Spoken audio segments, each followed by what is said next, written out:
дори такива хора, които да се натискат.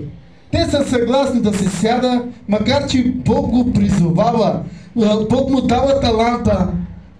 Иска Бог той да работи в Божията нива. Той се примирява с това. А керла и кя манги лачу. А пък Бог даде талантите и дарбите в църквата да се работи.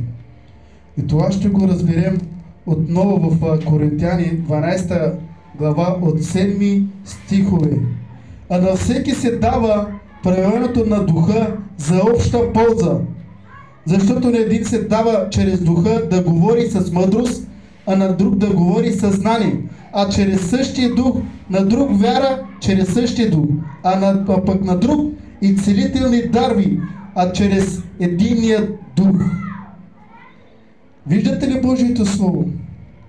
Един и същ